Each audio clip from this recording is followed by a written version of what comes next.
Hello everybody, and welcome to the latest World of ZZT livestream. I'm your host, tour guide, and museum curator, Dr. Doss, and today it is time to finish up this Voyage of 4. Started this one last week. Oh good, Will's here, so I'll actually be able to make progress. Author in chat. Started this one last week. Got the sweeping tale of 4 folks fighting a war against apparently some creatures from another dimension. And then part 1 ended with us getting sucked into that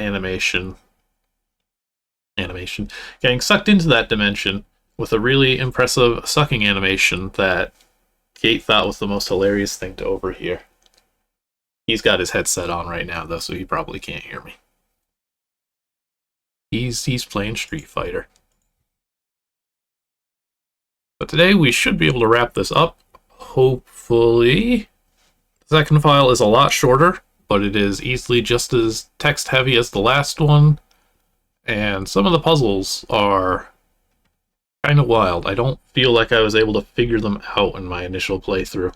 My initial playthrough actually had some bugs, and I managed to skip like a significant chunk of contents. So we're going to have to make sure that doesn't happen here. All that being said, I think it's time to get started. But first, we must enter our password, which wisely I wrote down. I believe there's a few here that are functional, different items and such.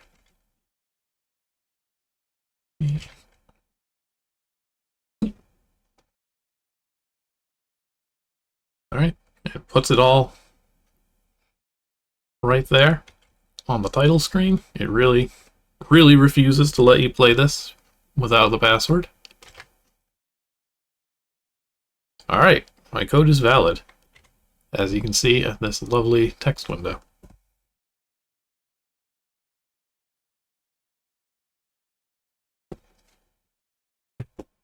Now to throw my phone aside. We can see our 4 voyages here. 2 guys, a girl, and a bird. And over on the right side, 4 mysterious figures, including the old man in red. Hello, welcome. I'm going to hit play and save so I don't have to enter this password again. And then I'm going to ask my question. As you can see, we're floating between dimensions. Okay. Yeah, I feel like the lettering here is very difficult to read. Disc 2 is far more clear than anything else. Now I want to admire the scenery. Please don't pop it up again. I want to look at this title screen. But at the same time, it's some fancy cursive. You don't often get good cursive in ZZT, especially without any objects, apparently. Good work, as always. Alright. We don't need to admire the scenery for too long. We need to get this going. We can instead admire the horrible void. It is, as was the style at the time. ZZT beat like mid-2000s gaming into getting into everything being smeared with mud well in advance. Real trendsetters. Deceiving guidance also always comes to mind for that. That just very difficult to tell where one thing ends and one thing's begin look. Alright, here we go in the void. The singing void. So this is it then. The underworld is a place emptied of all except these twinking blue spheres. That's a great typo to make, actually. Argyle says that this place is called the receiving space. A place between all worlds, ours and the underworld included, and it is plagued with the potential evils of the human mind. Potential evils of the human mind? What's that supposed to mean? Hey Zed, don't worry, we're always ZZTing here. Except on Mondays, but even that will come to pass. Inside each of these packets of blue mist is the power to lock and unlock entire planes of existence, all of which are connected here. In a sense, This place is a sort of chaotic, completely unintelligible, and indeterminable junction. Oh no, it's creation all over again. Yeah. So many blue worlds. Thanks for clearing that up for me. What's that? That's a portal, and our connection to the underworld. I love this portal, look at that. They see us too? Get away from that. You can't touch a portal until it's fully open. Everybody knows this. Come on. She really was sheltered. Alright, I believe we can make our way through now. It is now safe to touch the portal. Oh, and one more thing. Argyle tells me that we're not likely to have ground beneath our feet as we step into the underworld. As long as you concentrate on thinking that you have ground under your feet, you will not plummet to the ground. Argyle promises to do the rest.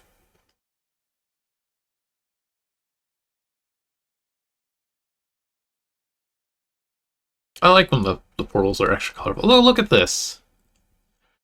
This little animation is... It's like straight out of a Weave game, except the characters aren't random. You just had to actually pick them and just go for it. It will make you turn into an accented N and then an arrow pointing right. Part 3, Halo and Soul. Again, ZZT are ahead of the curve. Actually, when did... No, Halo's not 2001. That seems very early. And of course our buddy Crush Hosk, still narrating. And so the final leg of the adventure begins. They destroyed the Jinn, but their work was not complete. These 4 legends, pulled out of their own plane, must now face a world filled with their greatest enemies. Halo and Soul are some kind of at-bash cipher things. I don't remember the rules. Halo was 2001? Damn. Really? I mean, I don't doubt it. I believe you, but... I feel like Grand Theft Auto 3, like, sucked all the air out of the room, and that's just the 2001 big game.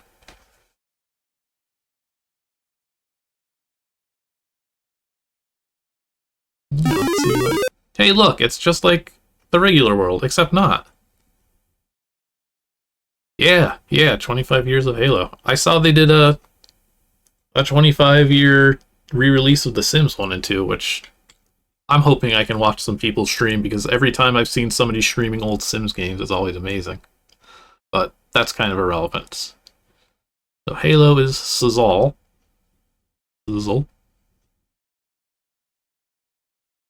Halo Goss. The Nilfmegser Crag. Elfgoss. Isman Kravas. The Vest. The Sonnen. Saint-Mare. Isma. It's just like the regular world, only extremely not.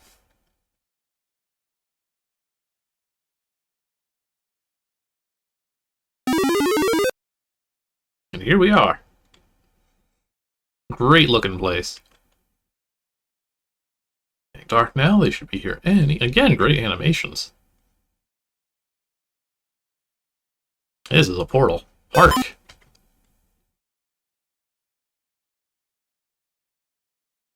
Where are they? There they are. Was that Kyrissa, the one that was starting to fall to the floor? Creatures of evil! I have you dropped through that portal to spread your filth and darkness in our purity. We will speak with your mage lord.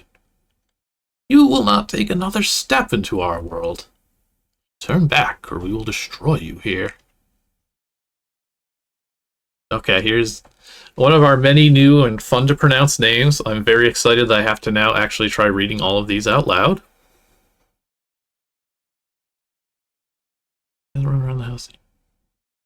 We got Ugogid Asaya. Ugogid?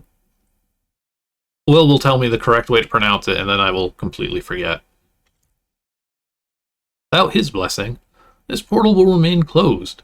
We have need to speak to him on matters of life or death for both of our worlds. This is all like news to me. And we're gonna get unmade. See, what was the second one? Anyways, we're gonna be erased from history. There's a big old monster. And they are not happy that we just called their buddy a monster.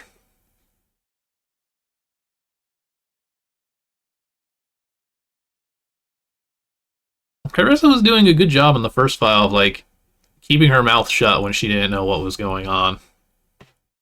Now she's gonna start, like, an interdimensional incident, I feel. There's the man of the hour.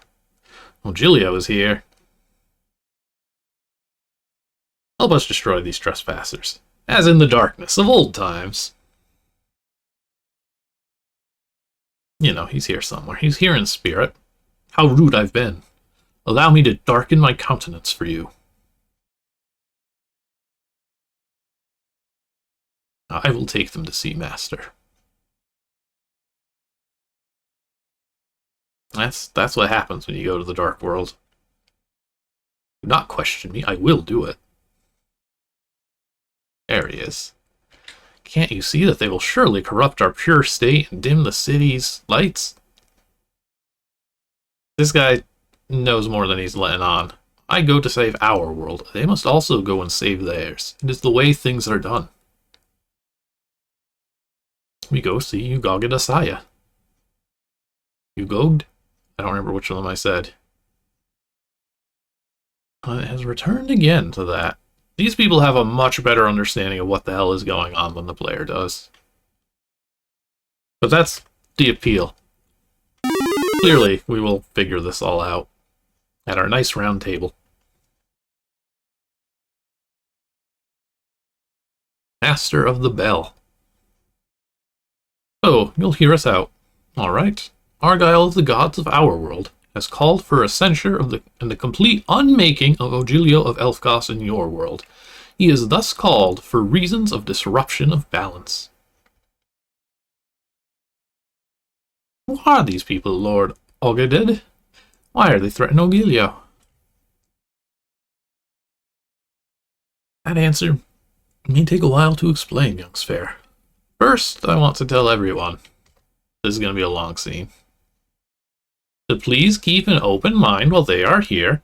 Again, we gotta learn from other people's cultures, and to remember that this is a holy place, and not to fight with one another, for anger is universally destructive. Okay, I think we can do that. What does this Mage Lord want to tell us, Argyle? Who are those people at the other side of the table? Introduce you to another. Again, like, first file, just about war. Just, you're... But I guess that's just the way. The empire conquering people turns into reality bending and god fighting and such. And yes, these are their parallels. Essentially. Introduce you to one another on our side of the table, starting with Kaiser on your left. There's Ogilio, Sphere, and Ragzor. On your side of the table, starting from our left, is James, Cyros, and Carissa. Through the equalizing glow carried seemingly by the room itself, the heroes can plainly see the people who had been nearly invisible dark shapes when they first entered the portal. There is dressed in strange fabric, which has been dyed an unnaturally bright purple, matching the color of her hair. She sounds cool. Ogilio's look has completely changed from the way he looks in your world. Here, he seems an infinite source of darkness. Kazar wears a very dark purple robe, and he carries with him a strange sword. His lips look bright red, as though stained by blood. Ragzor has those same bright red lips, and she looks like she might even be Kazar's twin. Her outfit is made of the same strange fabric as Sphere's, though dyed bright red instead, also to match the color of her hair. It's so much easier that way. Their faces look gray in the equalizing light, and the heroes figure they must look as dead to these strangers as these strangers look to them. Done staring at one another yet? Okay, I'll answer your questions. Yes, Kaiser and Ragzor are twins, though the fact that they both have a place in the balance is coincidental. And our people, yes, there is someone missing from their side of the table, and yes, there's a good reason. In fact, it is in fact for this reason we are here today. We'll begin with the story. I was also constantly thinking Kyrissa explains it all when I played this game the first time. It's just how it is. We begin with a story that my people have told for 10,000 years to keep the tradition alive. I believe the story is lost to your people. 1,000,000 years ago, our two worlds were unraveled and allowed to travel their separate ways. The link between them was stronger then, and the two worlds could still be freely traveled between. Magic rose and fell, as it always does, in approximation with the cycle of creations, every 200 or 300 years. Separation caused the formation of the first tribes. And with the formation of these tribes, along with the gods' constant supervision, there was growth and prosperity among both peoples. One of the worlds gained much in learning and abundance.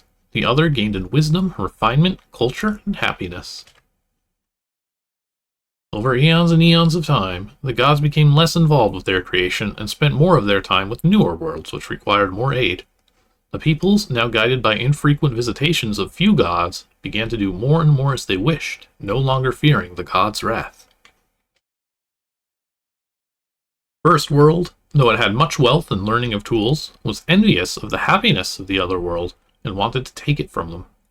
They made preparations for a great war against the other world, and made these plans in secret so the gods would not discover them. The first world came in and began to destroy the second world. All their energy was focused on the destruction of the world, and they wasted much of their abundance. The second world soon realized that they would be destroyed if they did not defend themselves. So, though it was against all their wisdom had taught, they made their own preparations for war. Over time, more of the abundance of the first world was put into the war, and people found themselves poor for the first time. At first, this caused only misery, but the people who were poor began to adapt the wisdoms of the people they were conquering, and the coveted happiness began to grow from within the world. Over time, the second world began to create abundance for themselves in order to defend their world. Giving up traditions for success, more and more of the people found themselves losing happiness. Still, it worked to their desired end, and they began to gain back the ground they'd lost, then to expand their borders. When the war ended, the second world felt safe and confident that they were no longer threatened by the first world. Their governing systems had completely changed to fit those of a world of learning and abundance. The first world had run out of money, and began exclusively to find happiness in the ideals that had once supported its enemy. Then the second world became the first, and the first became the second, and the cycle waited to begin again, until time and ignorance washed away any memory of past mistakes. Ain't that just the way? This cycle repeated over the course of 8,070 years, lasting until the final battle, when only a single man remained of the one world, and successfully won back the hearts of the people whose ideals had changed. Our world used to have a sun, but it was destroyed in that battle. Though it was nearly 2,000 years ago, that man is still alive. When he called upon the gods to return, it was almost too late. The gods did a very serious and important thing the day after that battle. The ties between our world and yours were severed, the damage thought to be irreparable. A perfect balance, attaining for both what they had so long fought for, was created. To one, abundance and happiness was given. To the other, wisdom, learning, and at the special request of the man who called upon the gods, longevity. You have the talent. Listen, you're competing with like a 14-year-old. You just gotta, like, believe in it to make it happen.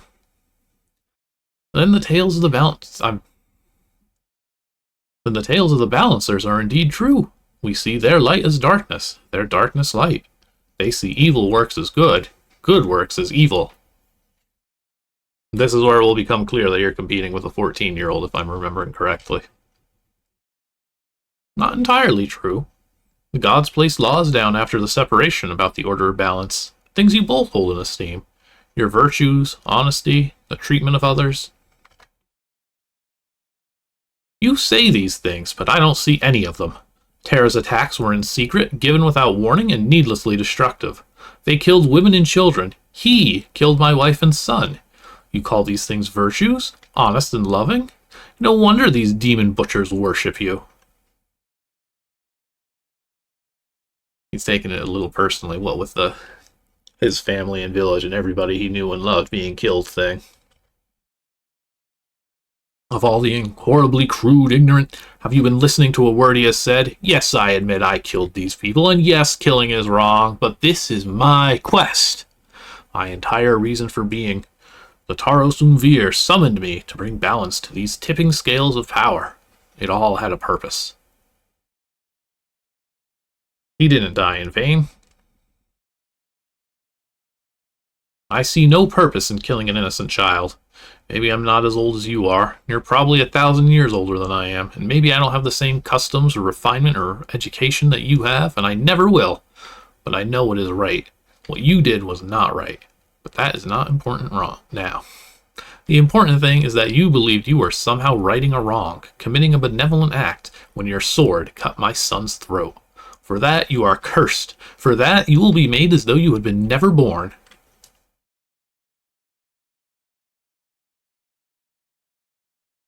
Cyros, stop! Your anger in this room just cut 5 years off of your life. Whenever you get angry, think about cutting 5 years off of your life like that. Be careful.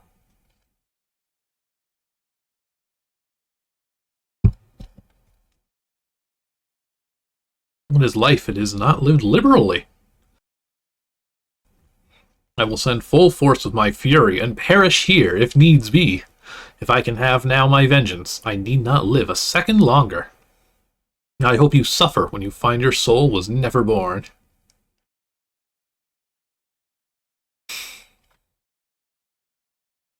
Please stop, Cyros. You're turning white all over. You're shining? Looks like Ogilio's not the only one who can play these little games. Leaps onto the table. Well, if it's games you want, it's games you'll have. If you do not stop this now, you'll both be dead before the first blow falls. Cease! Cease, I command you! They awkwardly climb down from the table.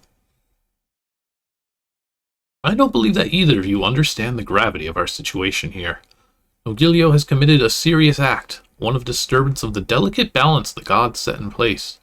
If he dies before he is unmade, this balance will never recover, and both worlds will be visited in God's wrath and destroyed. Cyros, if you do not live, then Ogilio can never be unmade. No, my purpose is served. It does not matter to me that I may not live to see his unmaking, so long as it's done. You are the one Ogilio must select to perform the unmaking ceremony. Lucky Cyros, he gets to unmake the guy he wants to see unmade. What? This is the way it must be done. Lord Argyle and I have spoken and have decided this is the only way to return things to normal. Ogilio, I believe the time has come for you to explain a few things. Finally, an explanation for everything. Many months ago now, the broken strings of the receiving space were mended by a few members of the Taros Umvir, a special breed of people that exist in both your world and ours, though they love our world and hate yours. I believed them at first, when they told me the gods had sent them to return balance to the worlds. Though I quickly realized they were only seeking power, I couldn't help myself. I was already in your world, and the instincts the gods thought to curb with 2,000 years of separation were too strong to fight, and that is why I killed your son.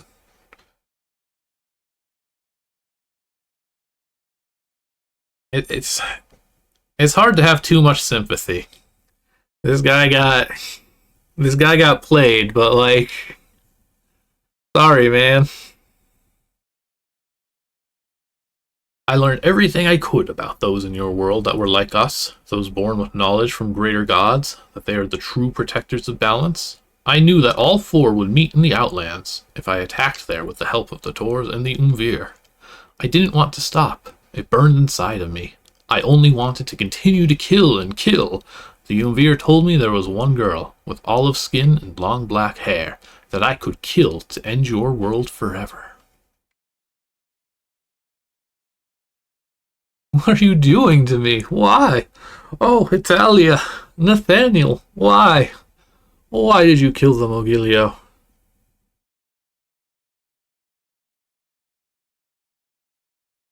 Gods, what am I doing to the both of us? Cyros, I'm sorry. I really do wish I'd never been born. Such a drama. There's a lot of suddenly realizing, oh, I guess I did kill a lot of people for no reason. I never thought my friend would have become so hopelessly corrupted, nor did I think I would be just as guilty of such acts in my own heart. But of the tens of thousands of lives he destroyed, one caused his destruction, the other his weeping. One place missing at the table yet 8 lives are lost, 2 lost in death, 6 in grief. How quickly calamity spreads among the unhappy. What do we got here?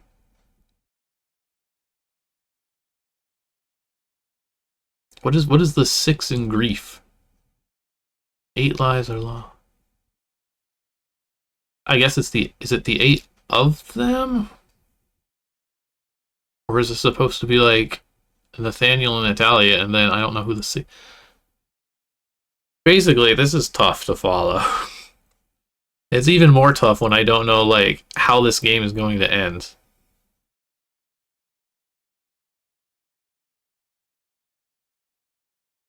Six survivors, which...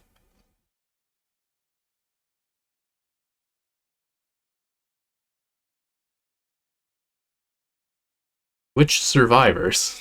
There's more than 6 of them in here. And there really haven't been much in the named characters other than, like, yeah, Italia and Nathaniel. Or is this supposed to be Ogilio and the Jinn? Because they crossed the worlds, plus the 4 Voyagers? I'm still a little unclear. Let's go floating a bit. Okay. Italia and Ogilio.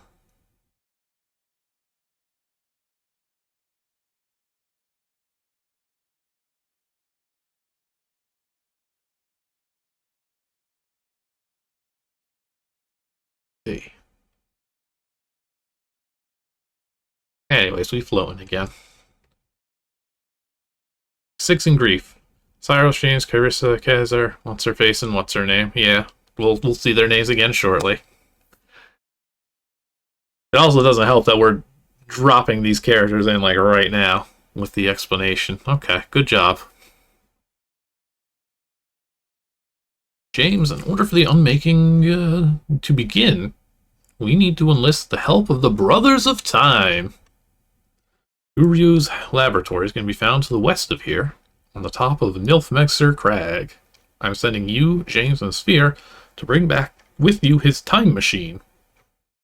So now time travel will get involved.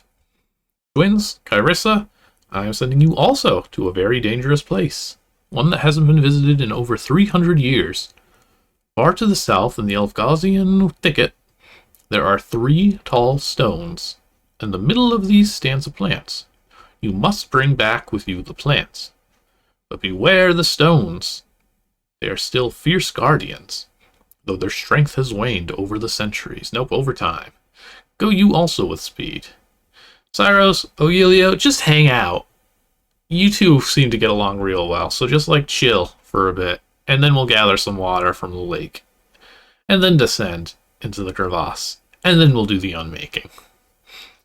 Argyle and I must leave now, only to return when the next generation rises. Well, goodbye.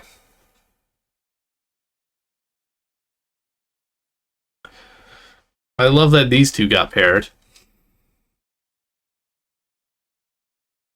I don't think Cyros, like, fucked up any, though. He'll fuck up if he kills this guy that he wants to kill, but he seems to be like, listen, I can wait to erase him from existence if that's what I gotta do. He's got that level of self-control to go with unmaking instead. I mean, he killed plenty of people. I guess, was it all in war? I mean, the prison escape, I mean, that probably wasn't so good, but, like, kind of had... Yeah, he was a dick, actually, that one time. He was pretty rude to Kyrissa, honestly. I can't even see you. Well, I can't see you either. I do have one question, though. Gogadasaya never explained how we were supposed to fit in with this colossal balancing act. I mean, why had this happen to me and you? As for me, well, I can only say this. Balances are only created by the gods when something goes terribly wrong. When the Umvir summoned me, it was the beginning of such a thing, and all 9 of us were chosen. It was a breach of our fates, but the gods had no choice.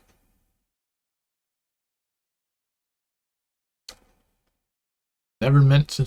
All this stuff was never meant to happen to you. It was your fate to teach wisdom among your people. What? But all your years of learning and training to be able to lead your people in the revolt against Terra? Surely, being a farmer, you must feel artificial here, in this place without sun, where there are none like you. Well, if there are no farmers, how do you eat? Huge machines were created by skilled scientists thousands of years ago. The method of their creation was lost during a long battle between our worlds. These machines do everything for us, including make our food. Some sort of mechanical mother? I suppose you could say that. One more question. Keep on asking. You're bonding. What's going to happen when the unmaking happens? I honestly don't know. We have instructions, but I don't know what they're supposed to mean. They'll be given to us by the time machine when we need to hear them. And if the time machine is broken, then our worlds are doomed.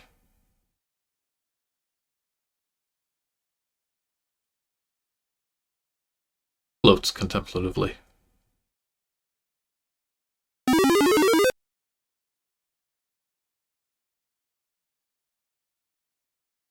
Okay. Let's hope this board works, because sometimes it doesn't. James, before you leave, I'd like to tell you that we may encounter wild beasts, by the way, on the mountains of our journey. So be prepared to defend yourself with whatever powers you have. I think it would be dangerous to call upon the nature of this place, but I promise to back you up with my staff. That will have to do. So no cool Earth magic, because we're not on Earth. No, for real though, there's like... The first time I played this, I like walked one step and it's like, okay, and it threw me into the passage to get to the next scene.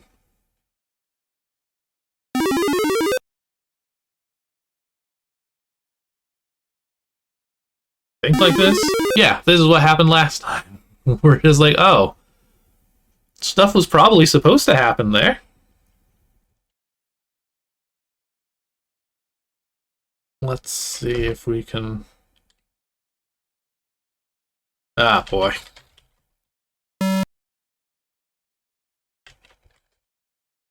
I don't know what does it.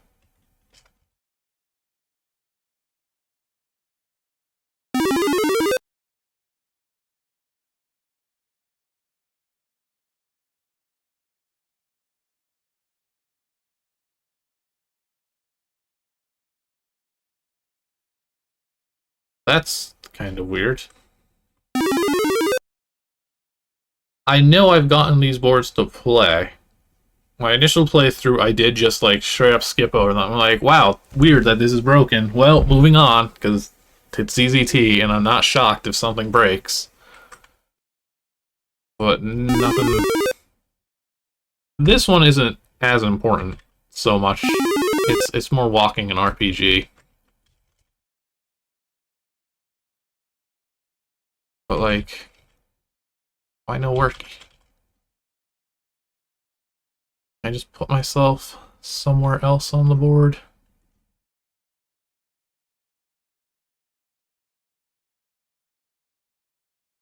I'd still like to show it off. This one's... But like the other one that gets skipped is like plot critical. Maybe I didn't get this one working. That doesn't sound familiar.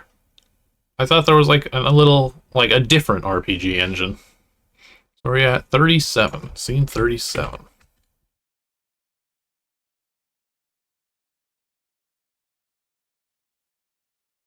Where the hell is 37? 34, 35, 36.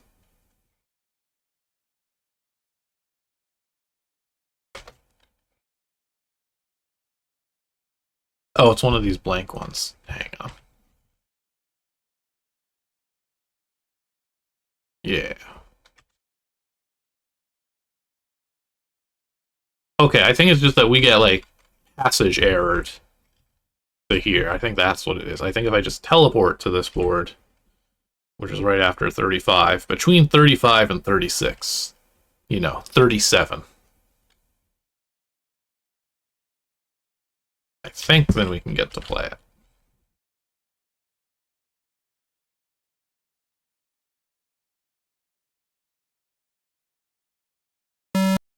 Okay, now we're in the actual space.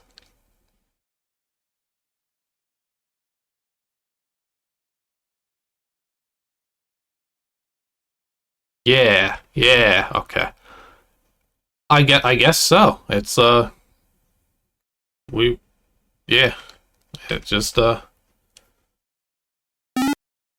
put me there. Now it works.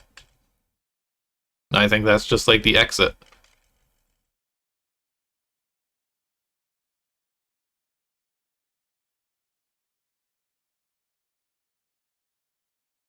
Better make this 5 ammo count is the problem. But I think also you can kind of just shimmy. I don't think there's any time limit or anything, other than like a chance of random encounters.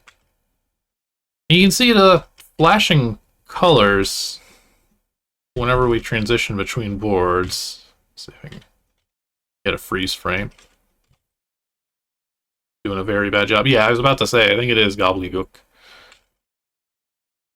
It's probably a better comparison. There we go. Yeah, so these colors here represent the kind of terrain we're walking on and tweak the random terrain generator. You can see it isn't the most exciting thing, especially since we haven't actually gotten into a fight or anything, so it's just, what if we walked incredibly slowly and had to turn around and go forward again repeatedly? I guess if I stick to this color... I mean, I would like to get into one fight, at least.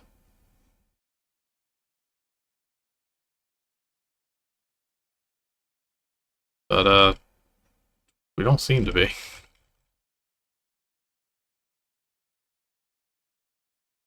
But yeah, if you pay attention to the flickering, you can apparently cheese this a lot more. But every time you go off the road, it seems like it's really difficult to actually travel anywhere. And you don't really get ammo much. So you mostly just have to turn around anyway. Oh, here we go. This is like... something.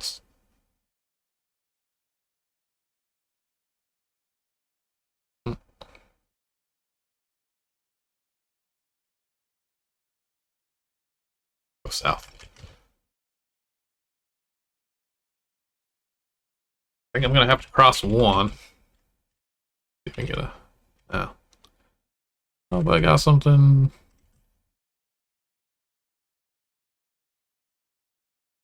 there we go. Kind of, there we go. Still have to cross to a new kind of terrain. Oh, good. That's just a different color. I'll take it. Hey, you missed a boulder. Ooh, we got a crossable path. It's neat, but again, it's just doing the cool ZZT thing of like, look at what I can do, and not really considering like, okay, but like, is it fun for the player at all? But, you know, when it's 2001 and your audience is like 99.9% people who are also making ZZT games, this kind of stuff that's impressive to do is still gonna be cool to them just because they're like, damn, how the hell did this guy do that?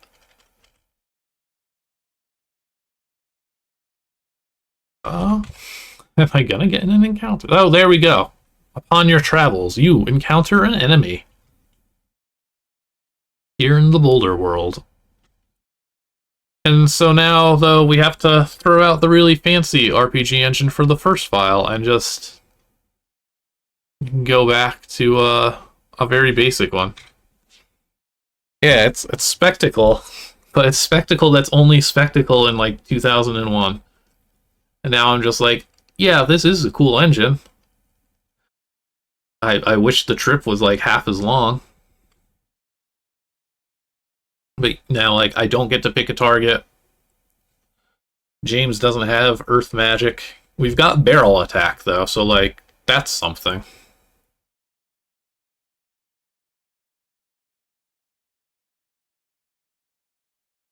Yeah, give up, use item, or continue. Can I even use my items here? Okay, I can. I don't remember which of these is which, unfortunately. Continue. Attacks James.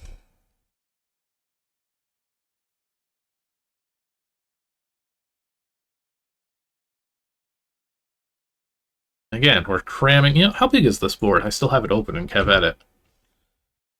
18.3 kilobytes. That tracks. That sounds correct.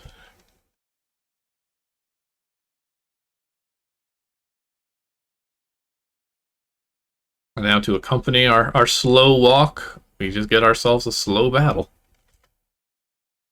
Killed enemy. Hooray.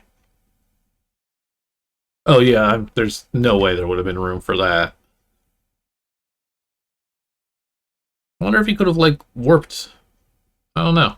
At the same time, like, reusable ZZT RPG engines were not an easy thing to come by, basically ever. Like, as in using the same board.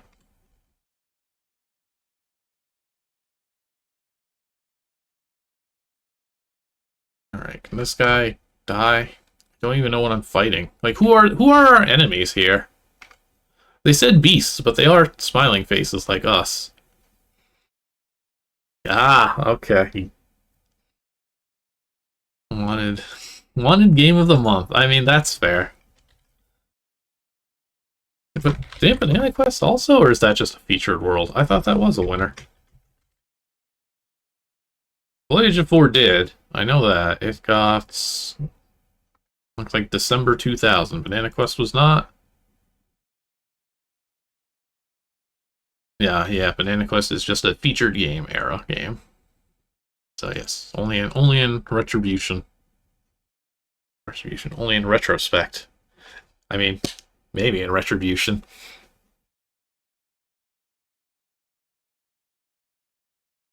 Alright, the enemies are dead. Now we've seen what this board has to offer.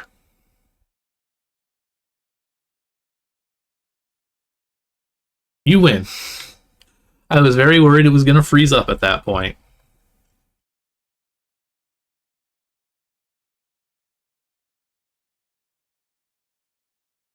Boy, I hope I just have to touch the rightmost part here.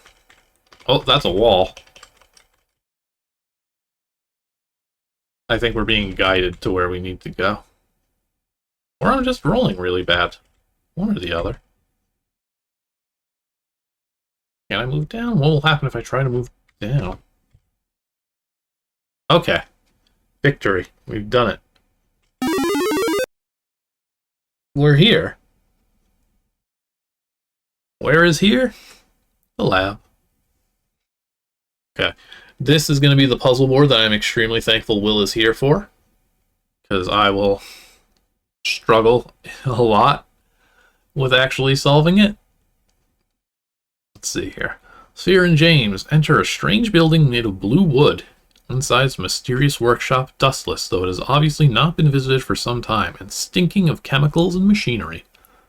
The lower floor was obviously a living area, so the adventurers climbed the narrow blue staircase to a room even more spotless and smelly than the one previous. Just the smelliest room in the game. Some sort of invisible wall bars your way, and on the floor is a portion of a translucent blue orb, cracked with many pieces missing. The time gooey room. Okay, let's first off, safety save. Secondly, what we got? We got invisible walls, we got some dots. Sphere picks up the broken orb to inspect it. To her surprise, it slips through her fingers like a liquid. Despite her initial attempts to contain it, it ends up on the floor, looking exactly as it did before she picked it up.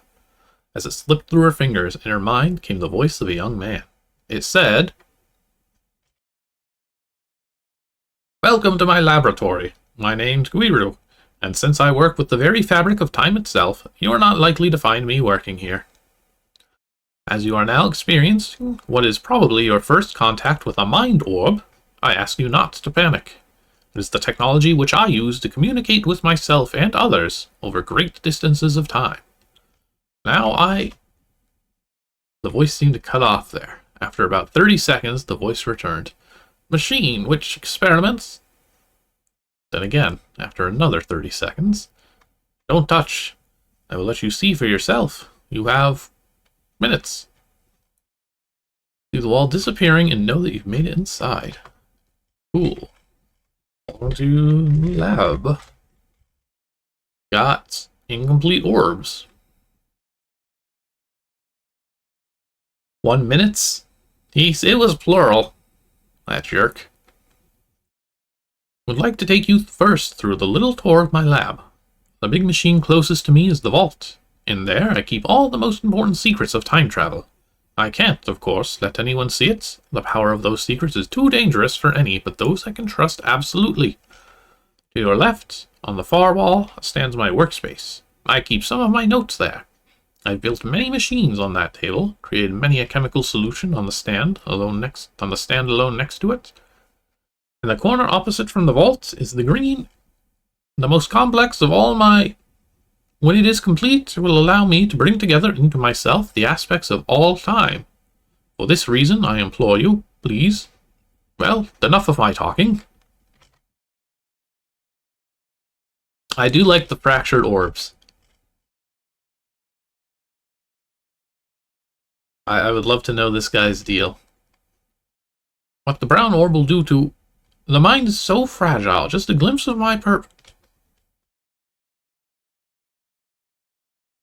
Age is madness. I have decided to booby-trap the cannot return. You must remember the code, for if you touch, you will melt like ice on a flame. Red orb for the most acute sin. I've done it. I believe I will be able to test it as soon as the initial reaction reaches equilibrium. How long that may be, I have no idea, but I will travel forward as far as it takes to obtain my solution. Time travel is tiresome and boring. It drains far too much of my energy for any real experimentation to take place. Now all time will be instantly visible, and the secrets of the universe will be mine for the taking. I hope that one day I will return to the city with the answers to the most difficult questions, for then will my genius be truly recognized. I'm so old. I don't even remember how old I am. All I know is that the green machine is too much for one man's soul. I have destroyed it. I hope irreparably. It was difficult. It knew how to keep itself together. I saw its glass harden into steel before my very eyes. Yeah, it's a mood. Purple orb.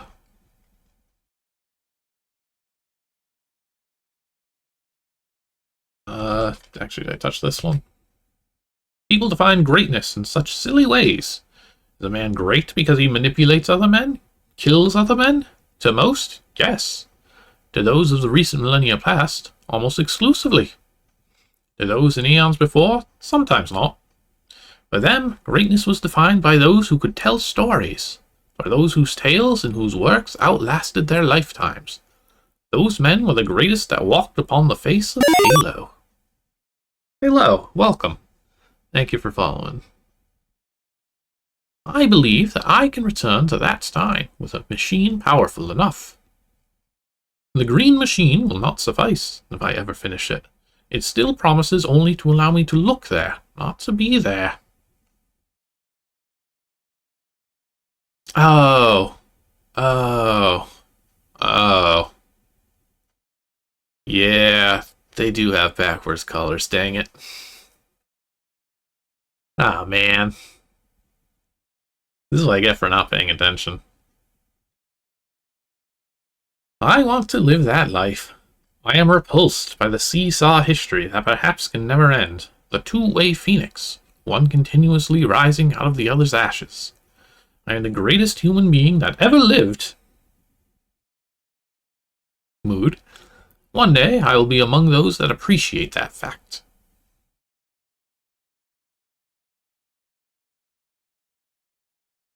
Which one's Inca? The game with the reversed colors and space combat? Oh no. My wife has given away the combination to the vault. Thank goodness it was only a trick, and the time machine hidden in the inner vault is still untouchable. Still, I can have no further corruptions to my work. She has lived long enough. I will catch her in her lies, then kill her. She was never meant to live this long anyway. I will change the lock to open only to a man's hands. Perhaps one day I will make it open to no one. For now, any man's hand is safe passing through the opening. Oh, that sounds neat. Puzzle space combat game about Incans in space fighting space conquistadors.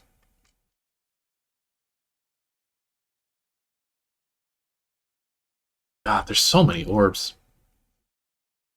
I created the second part of the code for you. I hope you thank me. Though you can't, you're dead. I created the... They will drown in noise.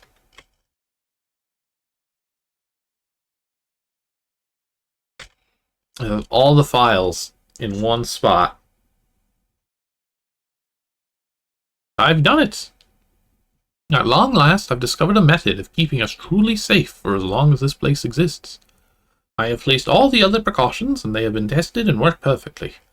One may touch the box and ignore the orbs. Reverse order. Implement these things as soon as I can. Perhaps now I can.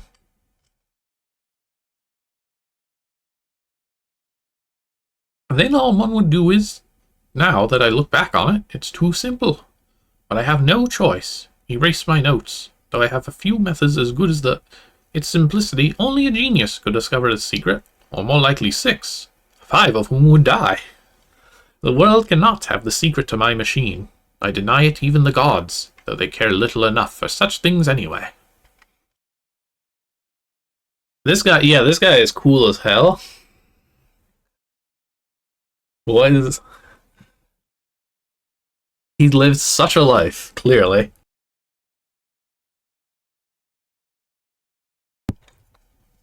Loved his wife, killed his wife, built a time machine, built a time vault. Seems to have gone insane in his pseudo-immortality. Yeah, like, missing this board is really missing out. Because all you get after this is it's whatever we're going to acquire here, you just bring it back. And they're like, hey, we got the thing. And I was like, okay, cool.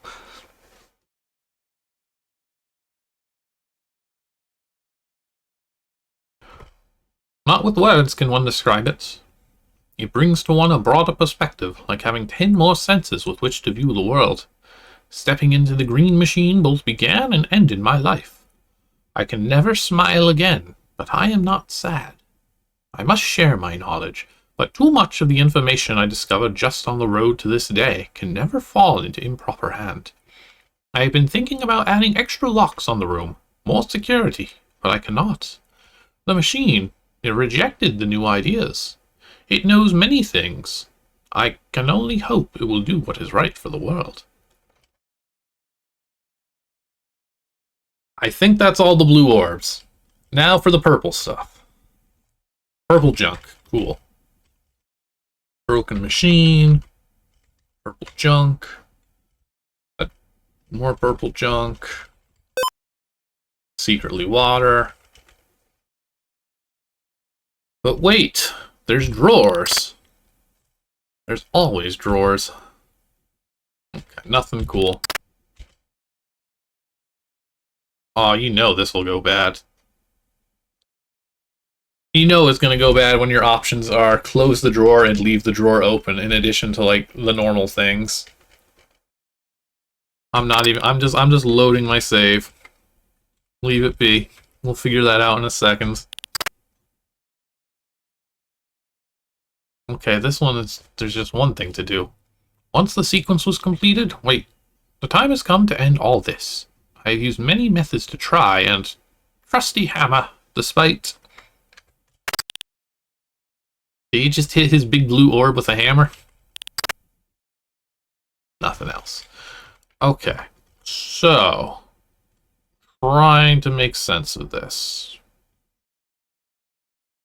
We've got some orbs, big and small, here in a drawer.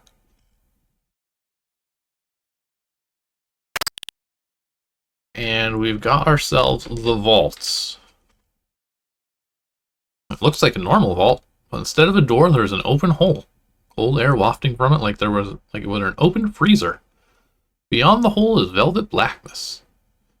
Knowing the hole can be passed by a man's hand, James feels confident his hand could pass through unharmed. Yeah, sure. James puts his hand through, and immediately the blackness disappears from his eyes. Inside the vault, he can see 4 colors of mind orbs and a smaller grayish box inside. The air inside is bitterly cold. Now, the best part about this is there's some really cool deaths in this scene. Like, some of the most gruesome of ZZT that I've seen. So, I don't know. Blue? Green? Just touch everything until all other senses collapse. Your hearing continues, but you hear only the sounds of your own pain. Noise envelopes and crushes you. With the touch of that one sphere, your life is over, and you know it. You know it for what seems like days. Pain and ringing in the ears, making your mind forget all, until it shuts down entirely. The end. I died. I'm so dead, I'm dead on the title screen.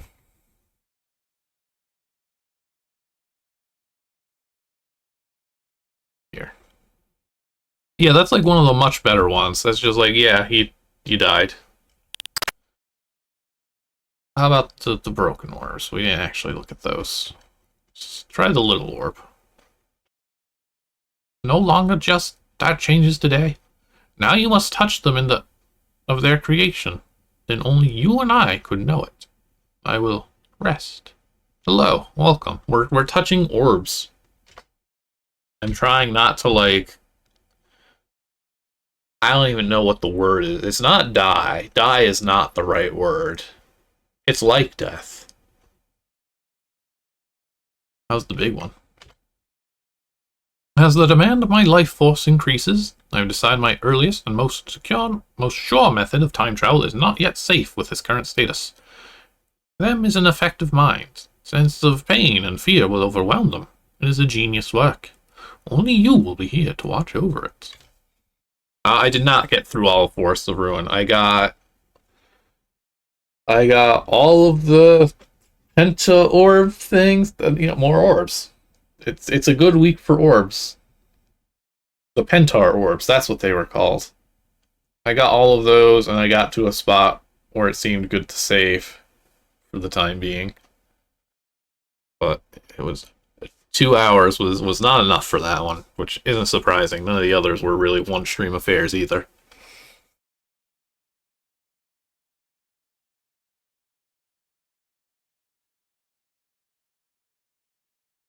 Okay, so, like, I think I'm supposed to put my hand in the vault, and then it sounds like I'm supposed to touch these in the order they were made,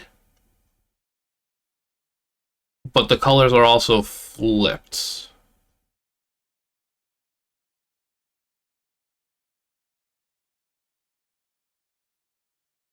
I'm gonna get my arm chopped off like in Zaz. How many games have you made in which the protagonist puts their arm in something and regrets it immensely? Except I don't really know, other than green is like the cool one. Green seemed to be like the life's work. So I think opposite of green in this case. It's the opposite of green.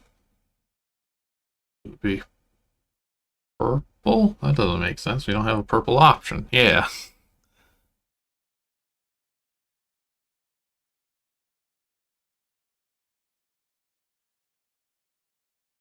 Yeah, brown, red, purple. Well,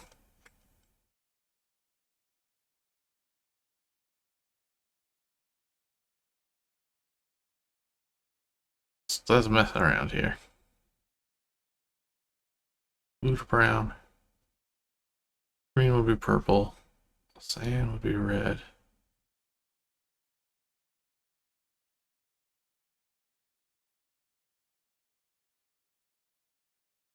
So, 1, 2.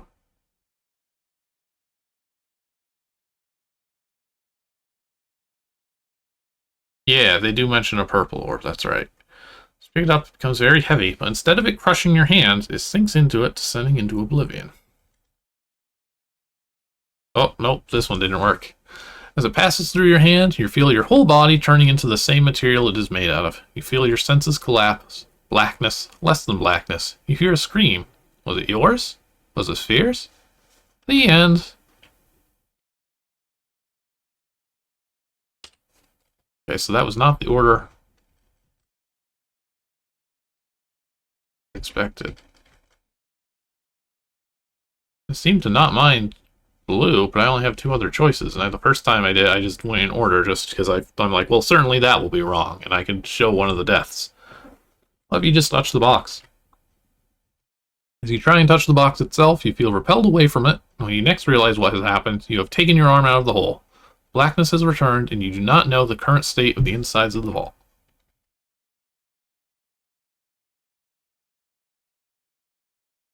Okay, so that at least doesn't destroy us.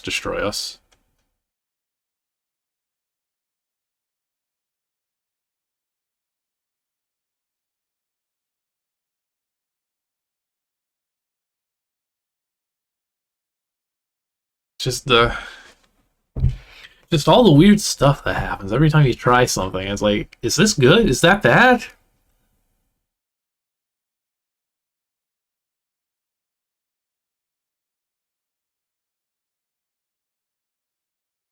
They didn't die yet. Oh, wait, is this good? Is this like you get a paragraph and you're like, you are permeated by the concept of the tree. Thousands of dark shadows are constantly climbing the tree. You fear the shadows, but more than that, you fear the tree itself, this ever-expanding tree, reaching higher and higher, never ending through the sky, its roots forever searching deeper into the ground. You want to run away from the tree, but madness roots you to the spot.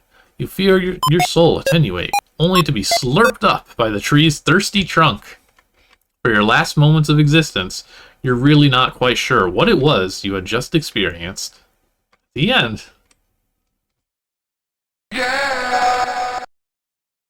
I'll figure this out eventually.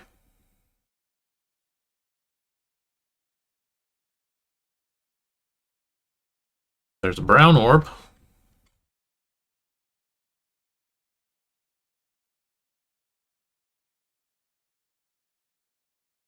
His little tour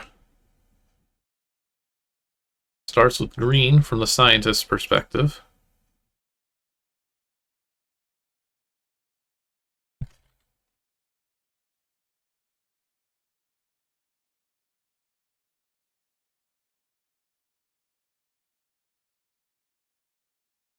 There's a brown.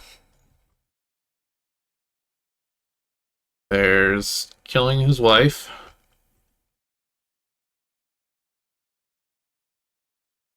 There's a thing about how it's not cool for people who kill people.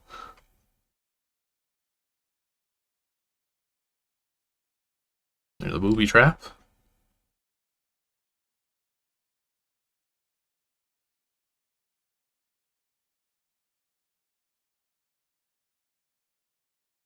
So old. There's a green machine, and then... Okay, the green machine is destroyed. So then comes purple. Oh, there's a red one. At some point there's a red. I'm hearing a lot of orb colors, but it's difficult to piece this in an order.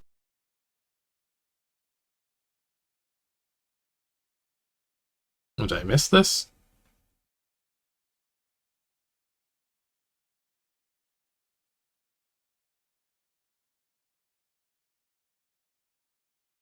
Green machine.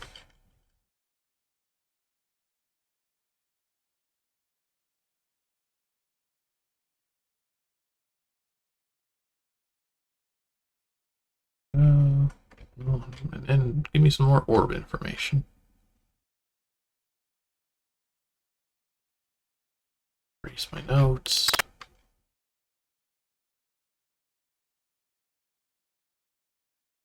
Using the hammer. Touch the... I placed only on precaution they've been tested right perfect. One may touch the box and ignore the orbs. Reverse order.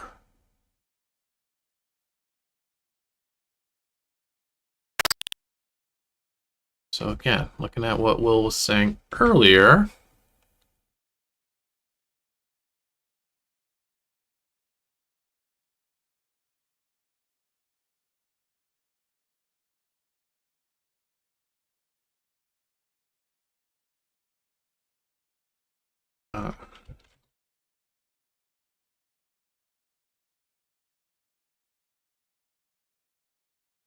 some colors here.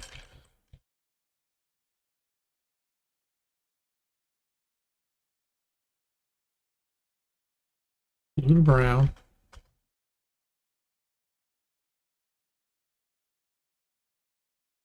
Cyan to red.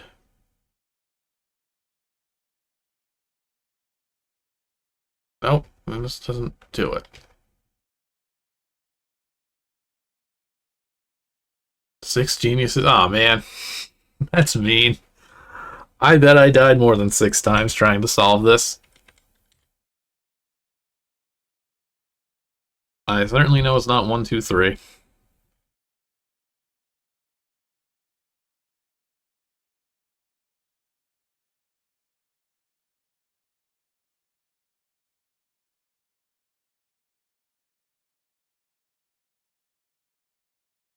If I try 3, 1, 2.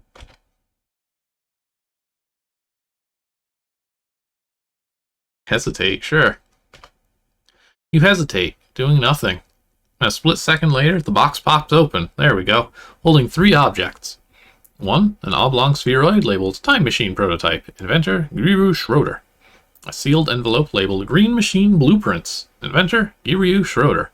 And a baby blanket with an attached sticker which says, Her Favorite Thing, scrawled in pencil upon it. That's world building, baby. Examine the blanket. An everyday baby blanket. Sphere suspects is all part of Giryu's strange humanization of the machine he destroyed, and James agrees. James puts it back in the vault, saying it is of no interest. No! Okay. It's like, don't make me... Envelope. Inside is the law of technical drawing in words and formula you don't understand. James, knowing now the real power of this Time Brother, decides it is best that this information be left alone. Examine the time machine. The time machine looks like a silvery football. With the words Time Machine Prototype, Inventor Giryu Schroeder, embossed in black letters. I love that this guy is like, make sure you put Inventor and then my name on all this stuff. Embossed in black letters across the middle. Despite the trickery shown by his protection of the thing, both James and Sphere believe it is to be genuine. Take, ye time machine. Okay, I think our mission is accomplished, but I'm pretty sure there's one other, like, wild, fucked up way to die there. I'm going to... Okay. Blackness. Draw your hands. You hear the scream. Get slurped by the tree.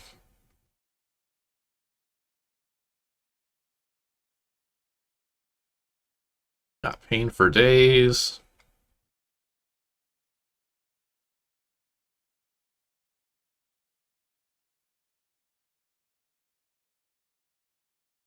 Maybe I was just thinking of the tree one.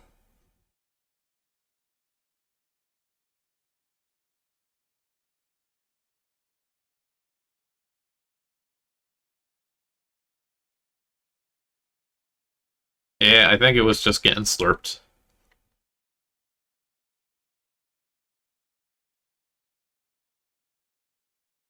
It's such a shame that, like, this board ends up getting, like, skipped, because it's so dang cool.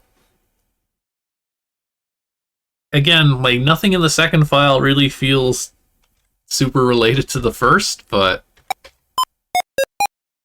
it's worth it for this, for sure. Okay, let's go home. Oh no, do I have to actually go home?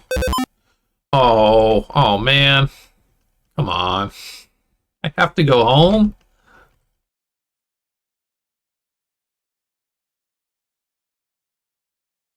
I don't wanna.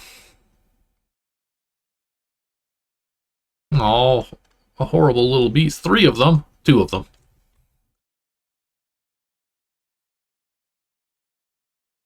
We'll make some good work with that barrel attack.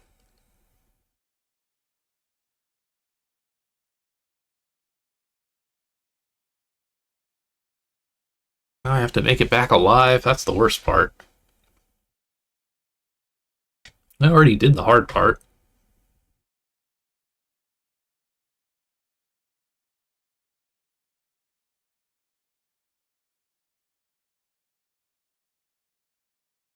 No dialogue, just attacking in silence.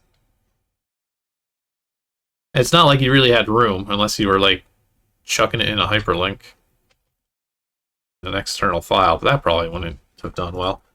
You're making me really curious, though. What's, what the competition was around this time for these Game of the Month awards that were so coveted. Will I show up? Of course you won't show up.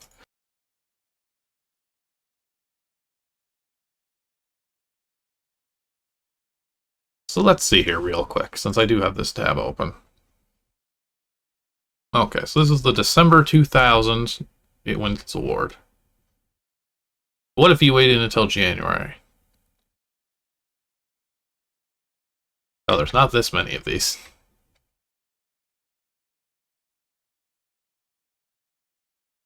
I should have just scrolled back to the top. Oh, well, okay, you just won 2 in a row, I see.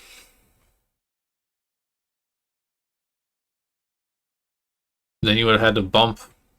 You have had to bump Run On and competed with Within.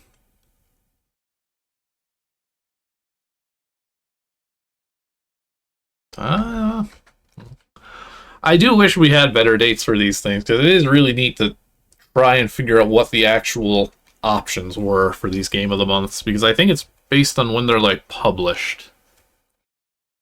It's very, you can't just like use the release date, the file modification date to figure out what month something is. Sometimes the reviews mention it. A lot of times they don't. A couple of really good ZZT games. Chrono Wars 13. Mr. Shapiro cares not for snakes. King's Quest ZZT 2.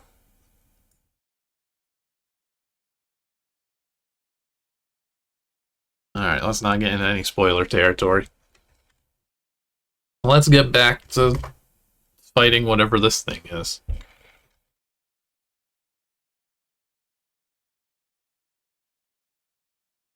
I wish they would attack James more. He's got all the health right now.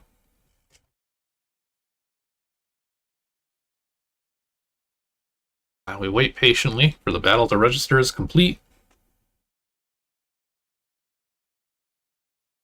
Oh, we get a little health back. That's nice. I was worried it was going to be a survival thing.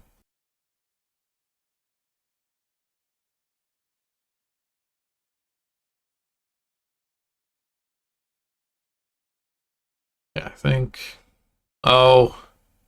Oh, good. We found some packets of energy. Suitable for 8 damage points. Is that like a combat item? I don't think I've ever seen that before, actually. We've got 34 ammo somehow now. I think you get some when you beat the enemies, maybe? But okay, we should be able to make it back a lot faster than we first had to get there. Oh, good. A health spring. Clear red water revitalizes you.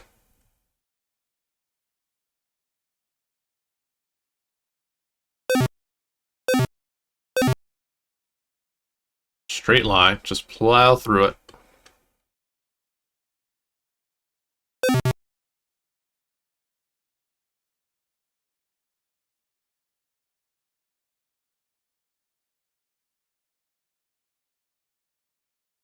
Oh, no, we gotta go around the mountains or whatever it is. We need these nice red fake boards. We want red boulders is what we want to see.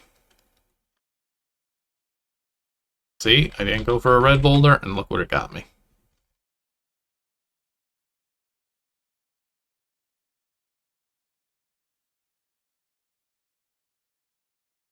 I feel like we spent more than 1 minute in that lab.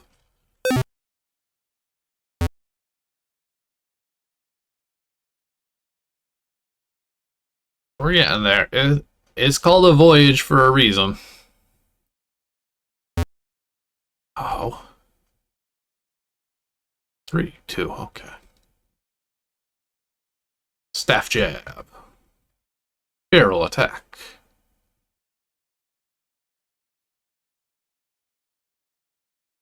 Sure.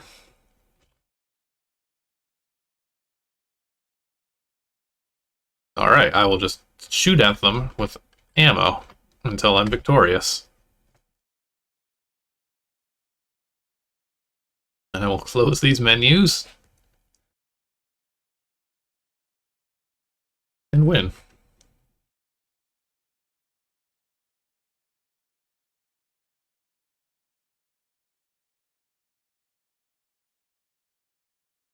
Okay, we're almost there. No, not here. I'm gonna use so much ammo on these guys. I'm pretty sure... I think this is the last RPG battle. No, there's one more. Like, I think this is the only one where this ammo is going to be relevant.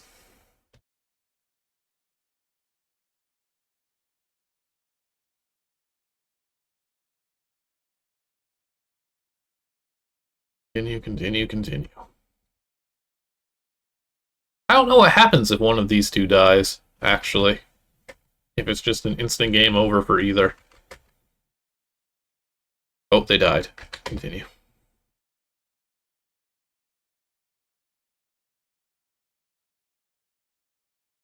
Oh yeah, I guess since their health does restore between fights. Okay.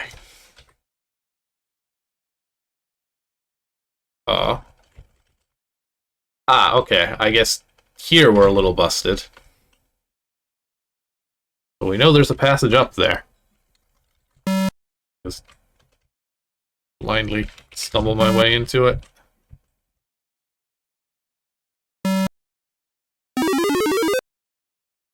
I forget if this is actually where I'm supposed to go. No, because this is still the wrong board. Okay, the GDG twins.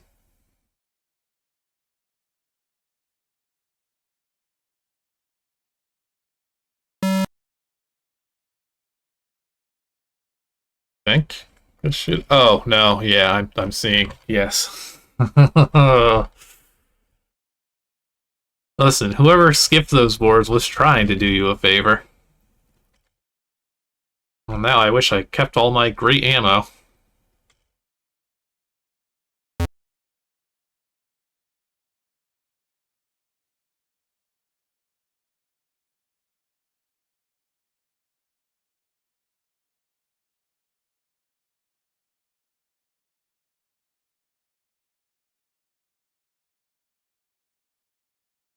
Oh yeah, yeah, we did figure out what it stands for. It's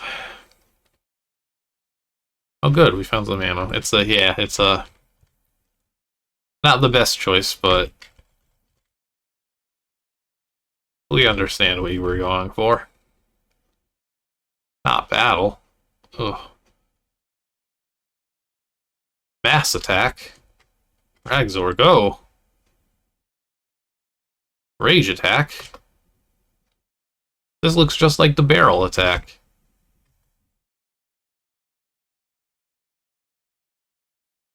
Carissa just trying her best with these arrows as always.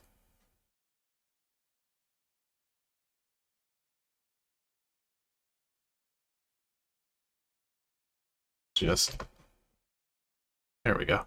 She does get better. That's her story. She slowly figures out what she's doing. Boy, yeah, though, this part really does throw the pacing of the game out the window a bit. Ooh, I got a clean one. Oh, okay, good. Potion.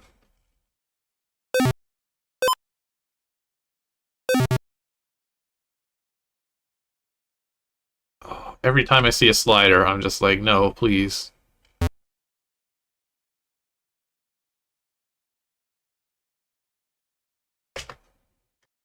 Okay, rage works.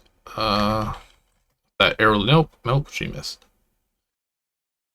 We've got ammo again suddenly, so yeah. Okay, we're almost there.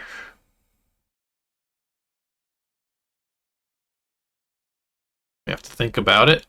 Hey, we got a potion even.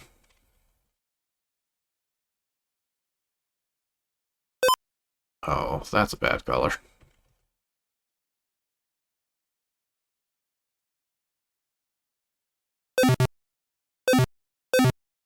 It is kind of cool, though, how very different the terrain feels from board to board like this.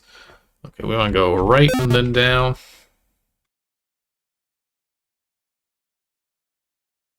Uh, um,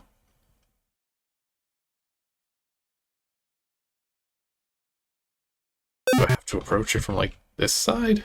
I guess so. This is just me playing cold and doing a very bad job of finding paths through things all over again. Okay. We're here. The classic RPG battle.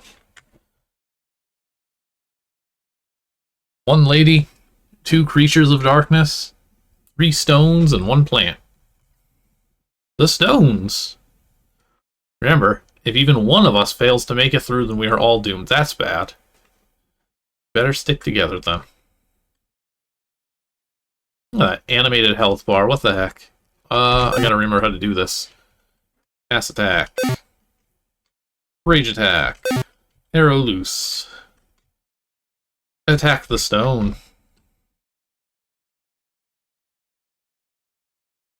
Stone. Stone? Stone. Well, if it's bad if one person dies, we may be in trouble. We know it? Okay, there it goes. Man.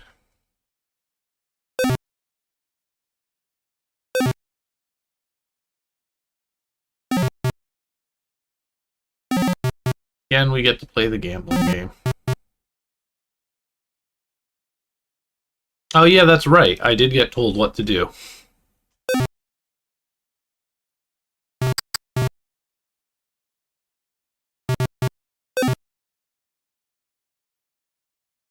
Okay.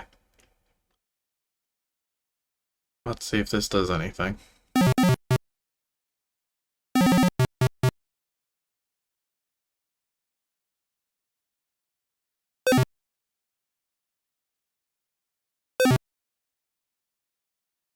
Attack, rage attack. Don't near you dodge. Okay, so this is how you're supposed to play this game. Suddenly it makes so much more sense. Uh-oh. Uh-oh. Yeah, just instant death. Okay, we can be a little smarter this time. We got a couple of potions, also.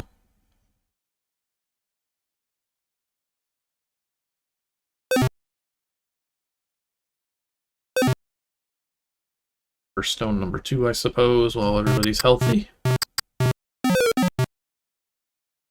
Look at that, we're winning.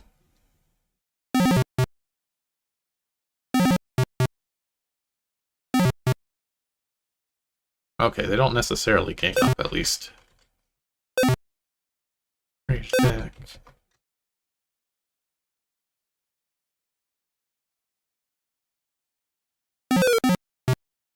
Only count on Kyrissa.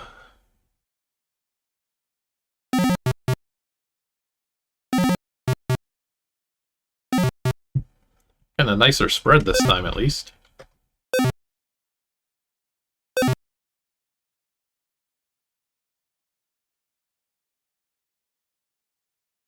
I do. I was about to use one on, like, the next turn, but then somebody else died instead, so I was like, oh, well, okay.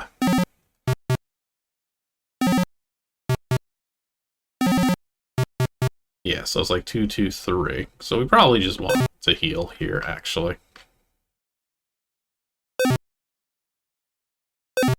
So everybody attacks. And I don't remember which of these is which, but I guess green seems as good as any. Well, that's green. Okay, now I think we should be fine.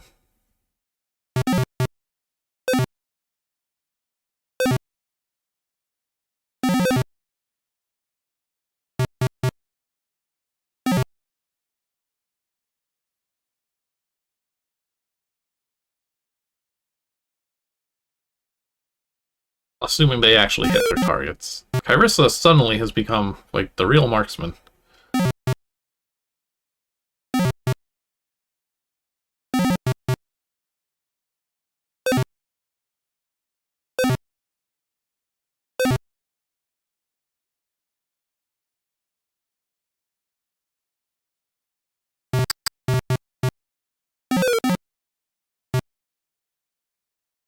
That thing's health go up? I'll make a safety save. This should not be.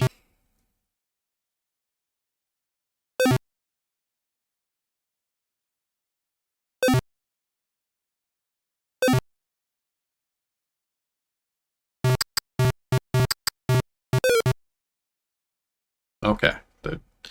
We killed a stone. Safety save. We're gonna have Khazar dodge, and then I think we'll be okay.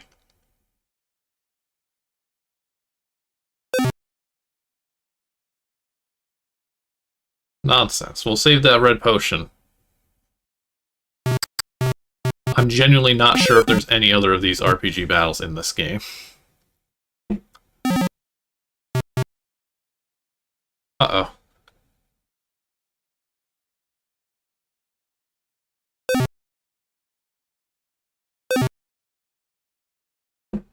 You know what? I guess we will.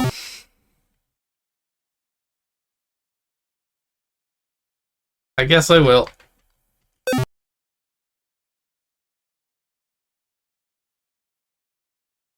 Use the The yellow potion.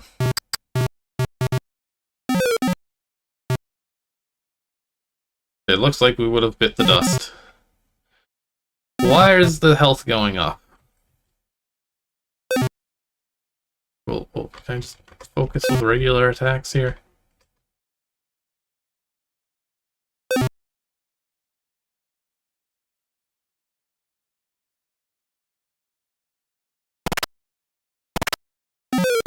Not on stream. I did do a closer look of it. It has not aged well.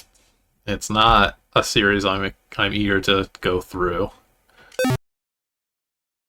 One of the protagonists of that game is just named for the F slur, so it's very difficult to want to show off. Did I just aim at the third stone? No, I didn't. There we go. Take that, stone. Now we've got him on the ropes.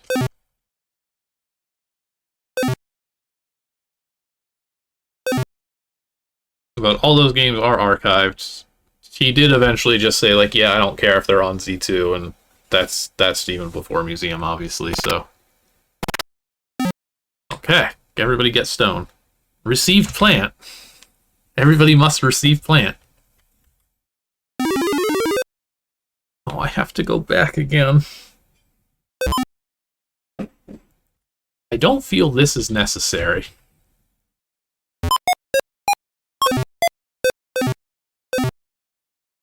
Just brave through the wastes of it. Please don't be a battle. Oh.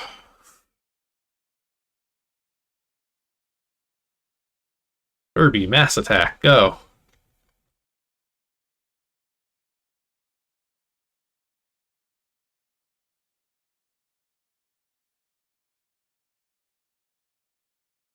But it's so realistic. You know, you'd have to come back with the cool flower. Do nothing, please. That's all I ask. Continue. Do nothing. Continue. Thank you. Green potion.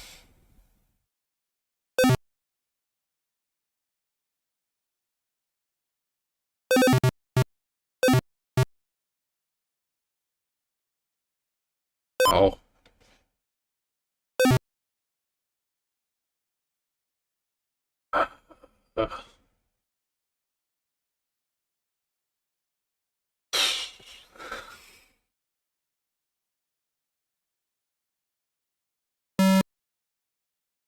We're really making these boards count.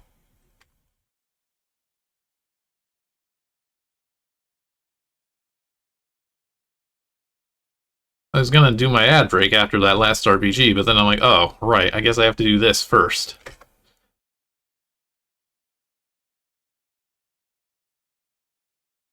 I'm always audibly despairing.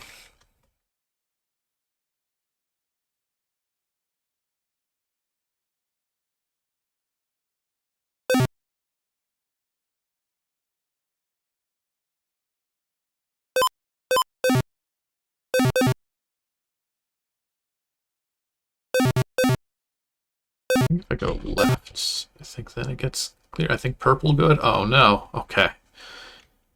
Packets of energy.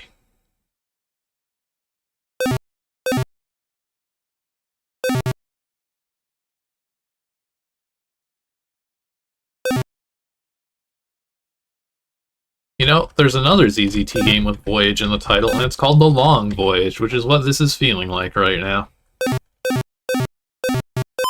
Take that, you breakable walls.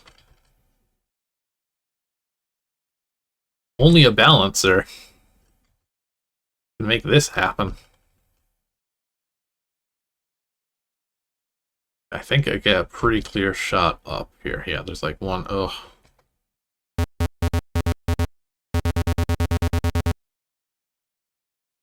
It's just one guy. All my attacks at this point are rage attacks. There we go. We've got ammo.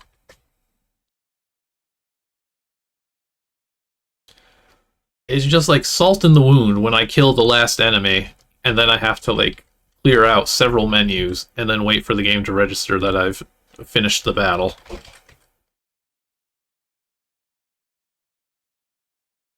Give me those energy packets.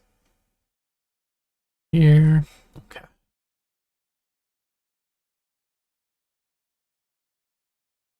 Look, we're like... They're not even threatening us. 2 of my characters are at maximum health. They're just here to waste time. It's really neat. I've never felt like such despair at seeing a single slider. Normally it takes like a whole contraption.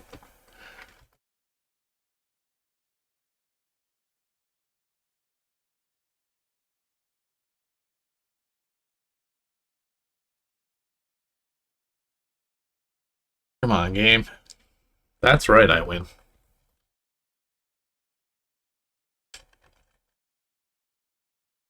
No, give up is the game over, because it's mimicking that action in the other RPG.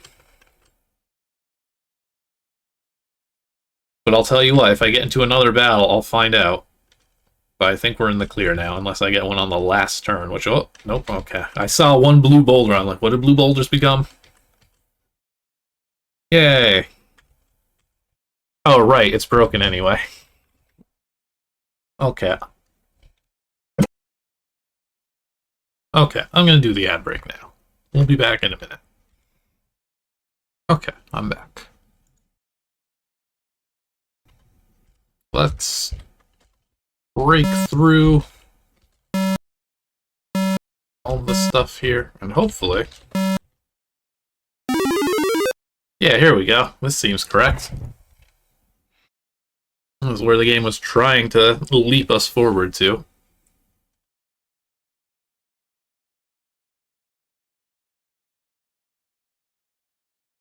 Oh, the crew is here. We have returned. I see that you have returned. Where are you, Gogid and Argyle? They said that they will return in the next generation. The sequel. You have the items you were sent for? Sarah and I, they got the time machine. My brother was a madman. We had to break his code to get the machine. One day I will have to hear the whole story, but right now, I just want to unmake this man. And the plant? We had to fend off the huge rocks that were guarding the plant. And they were enchanted in a way I have never even heard of.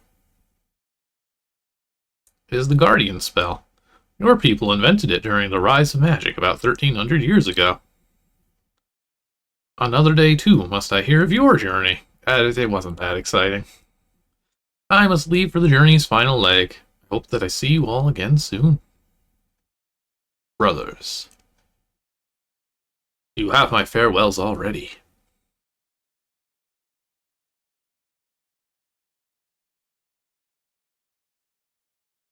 And my floaty homies. Here we are. Now for the ritual that requires a time machine and a plant. What do we do now? I am not sure. My guess is that we pour the water from the Vessian lake onto the outer shell of the machine. I think that it is activated in that way to prevent its operation from accidentally occurring anywhere else except this crevasse. Alright, I'll pour it on then. You got the time machine wet, buddy. The green-blue waters of the Vess are famous for the stains they leave. Oh yeah, see, I love the color consistency. It's all a matter of perspective, baby. You will never understand why I don't call it red. Oh, there it goes. Miru here. There has been no malfunction. What is about to occur is a very serious and complicated event. I was afraid this would eventually have to happen. My only hope is the gods will forgive me for creating a machine with this destructive a capacity. Now for a little of the purple plant's genetic material, if I can find any. Final leg is almost complete. Prepare those who are about to be erased to have your strengths stored and recorded on the time file. Time files when you're having fun. Alright, now we complete the ceremony.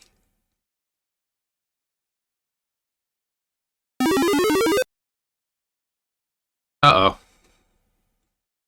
Everybody's yelling at me to use my potions. Now would be the time to use the magical nail. Evidently a relic from Taro's Ungvirian past. The nail begins to glow white hot and cut the air with fiendish strokes. You should use it now, before the battle begins, or all is lost.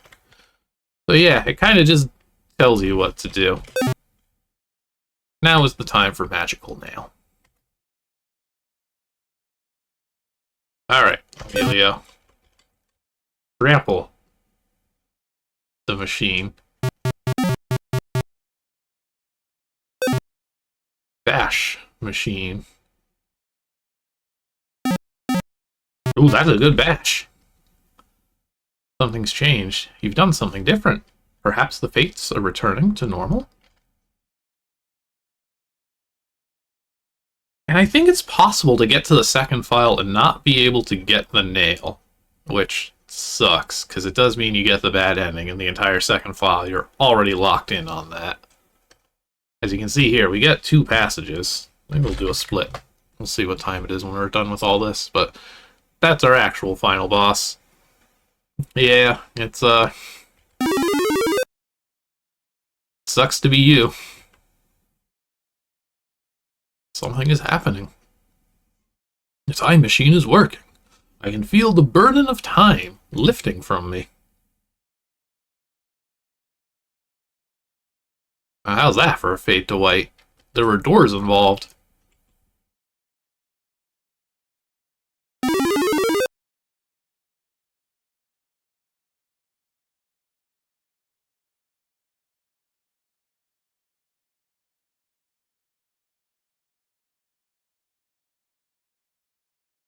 That's still a cool effect to me. The end. No, there's a little more.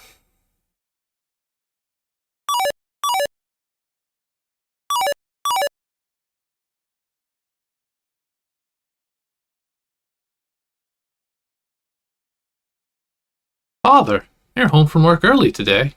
Is everything all right?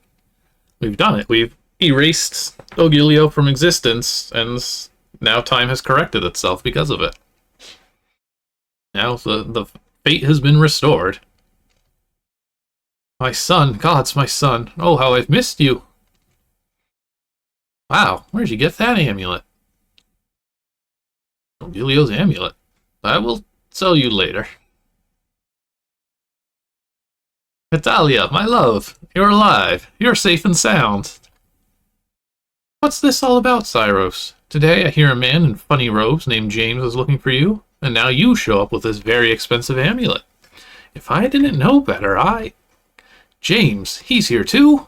Oh, we'll be able to tell you such a story as has never been told before. I am to become a teacher, Natalia. A teacher like the wise men of old. You must have worked hard in the fields, dear. You need some rest. Yes, and when we rise again, perhaps James will have found this place. Come, Nathaniel.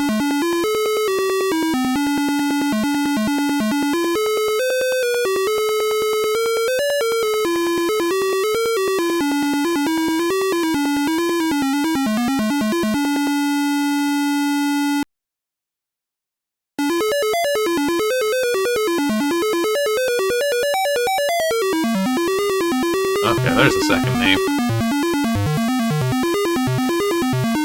Beta testing. Where were these people to tell you of these passages? The mighty Hercules. The many-headed Hydra. Other people go here.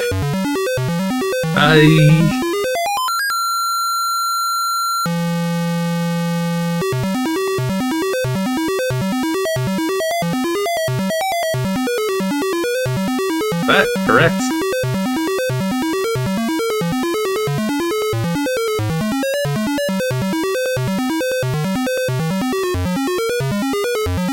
Kirk is not here. The Dutch collective has not returned to ZZT in this past decade, unfortunately. I think there's still, like, at least have been years and years ago now at this point, like on Facebook, like they're doing well as far as I'm aware. They are no longer here.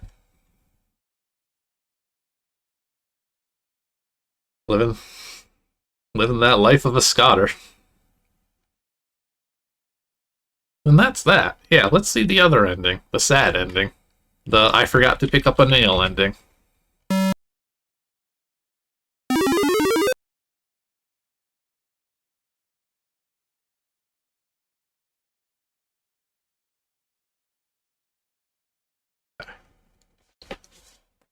A tragedy for one who sought only to serve the world he protected to end up like this.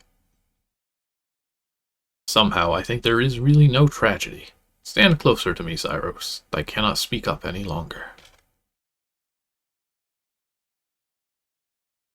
Your life is draining too quickly. Something must be wrong.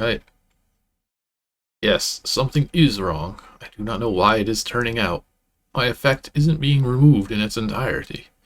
You will be without your wife and child.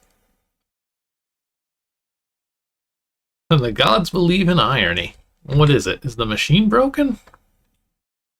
No, it was. You did not fulfill your fate. Are you saying that this is somehow my fault? How can that be? The Umvir and I struck you down. Certain acts by your party. Those were not my choices. It was the fault of those that committed the acts. She needed better guidance. I don't want to talk about it anymore. I will know in my heart after you are gone that things went the only way they could have.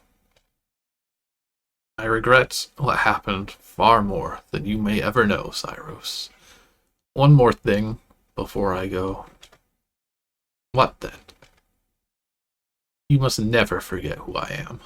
I give you this amulet. It will be the only part of me that remains. It's because Carissa made a please don't kill us banner. And she questioned the ways of the people. Yeah, like, why'd he give her diary back? Maybe he should have kept it, and then things would have turned out great. So much knowledge, so many things I can never teach you. Gods, you make me weep so. If I could only. But I know I go to an existence where I do more good for Halo. And that's important. You gotta do good things for Halo. I have one question, Ogilio. It is not enough. I am fading. Ask. How old are you? That's rude. I am 618 of your years. Huh. What? It is an unlucky number where I come from. And yet, so prone to folly was I. Hello, welcome. You're just in time for the bad ending. I hope all goes well.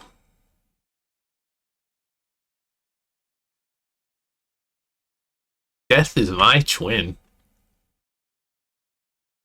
Powerful. Well.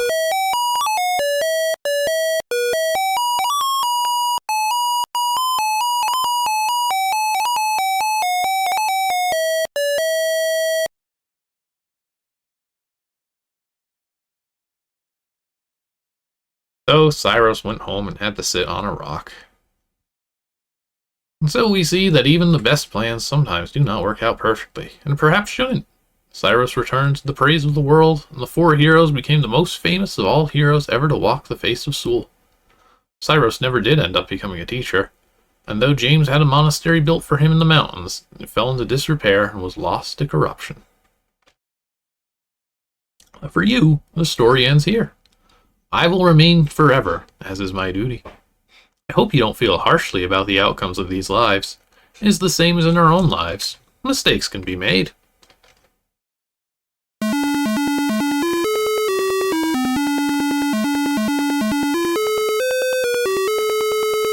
other the end. Stuck sitting on a rock.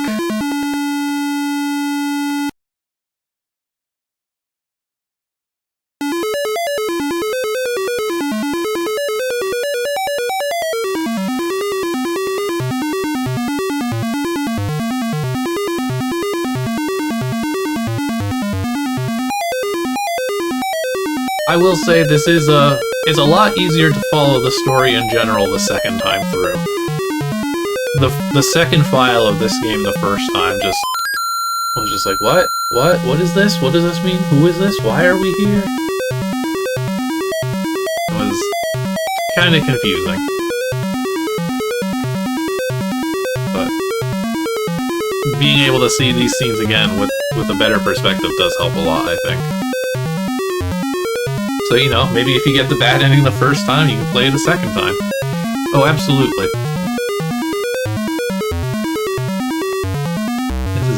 This is very much peak ZZT.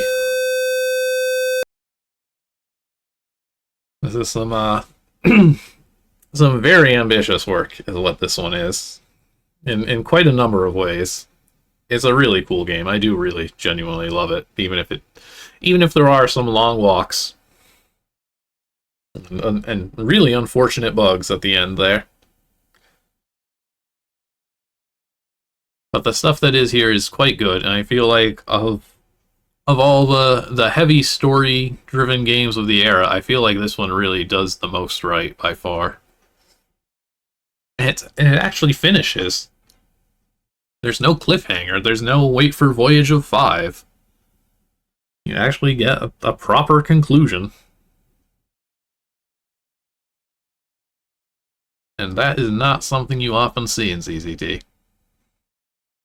Alright, so that's going to do it for Voyage of 4. That's going to do it for tonight's stream. Let's move over here to the credits. Wait patiently for them to show up. Man. Oh, that's right. I'm going to be playing that one. So that'll do it for today then. We will be back again Sunday at noon, playing some more Unreserved Worlds, yet more of Wills, and then one by Viovis. Or was it Wayward? I think it was Viovis. It's Viovis, yeah. That'll be Demand. And we're whittling away the queue. I promise 2025 won't exclusively be the year of Will, despite his best efforts. We're down to, yeah, we're barely onto 2 pages in the upload queue. Yeah, the passage error thing really is a shame. It's kind of rough for the people who played this back then if they didn't make the connection. They didn't realize what the heck was going on. It's obvious that something is going wrong. You wouldn't just like flip through a bunch of boards. But the question is how many people were then going back to see what they missed. I just had something else I was going to bring up.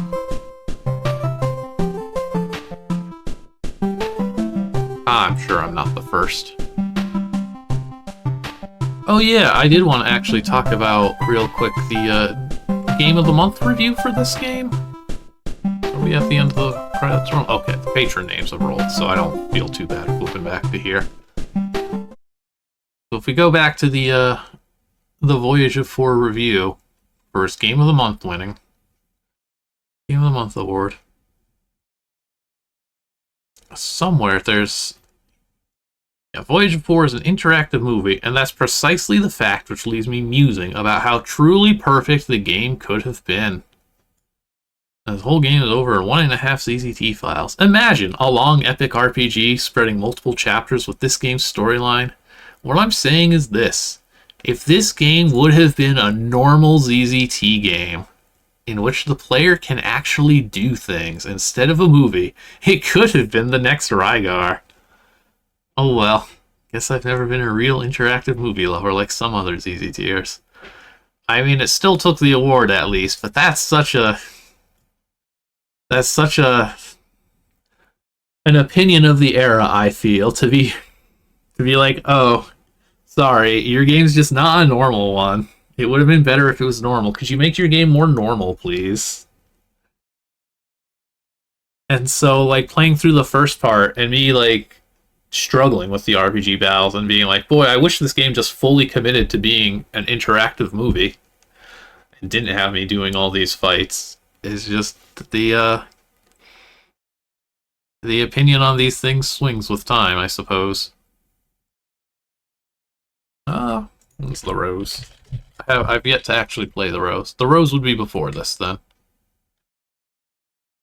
It's not that serious games or cinema games weren't a thing, but it's still very much a lot of people just would dismiss them. They would not want to give them a fair shake. You see it in a lot of reviews of them. People are just like complaining that all they do is like watch people talking, and like,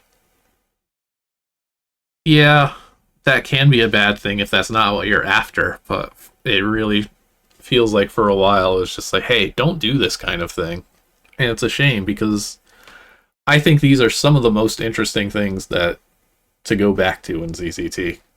I love seeing the sweeping epic, even if it is only a third of the way actually complete. I love seeing people try and realize these like grand designs as best as they can. And this one actually does. This one is still quite cool. It's just a shame about the unfortunate bugs. But if you're thinking that I'm the first person to actually play it to the end because I'm reporting these bugs, 25 years later, roughly, I don't know. I don't know if that's the case, because I do remember, I know I played November Eve time and time again as a kid, and that one also just has a door that, like, doesn't check for a key that you pick up, and so it never opens, and so everybody who played that game had to zap it. And so I was zapping it. Okay, yeah, the first person to actually play through this. I mean, somebody might have figured that out. It's not that difficult.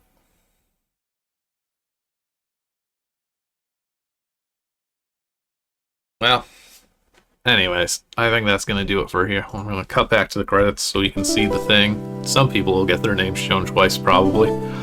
But yeah, Sunday, Unpreserved ZZT Worlds as usual. Sunday at noon. Monday, 6 o'clock, will be some more of Beyond the Edge of Owlscars. I wrap up what's going to be the last Beyond Worlds series. And then next Friday... There we go. I've got the speedrun record then. Next Friday, I think I want to take a look at some of the new stuff that's been dropping. I know John Thayer actually came back again and released Worms, a love story, and that sounds great. So I think we'll check that out, but that one's probably going to be short, so I might end up checking out Will's new release, Oasis, as well. We'll see. We'll see time and such and things.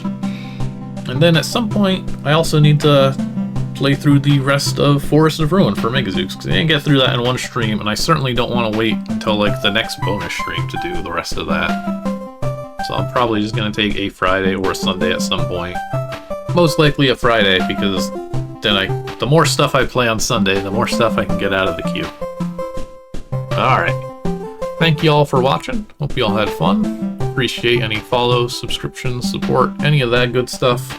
Super welcome. Allows me to keep doing what I'm doing and 100% get great games like this. So thank you all again, and hope to see you all next time. Later.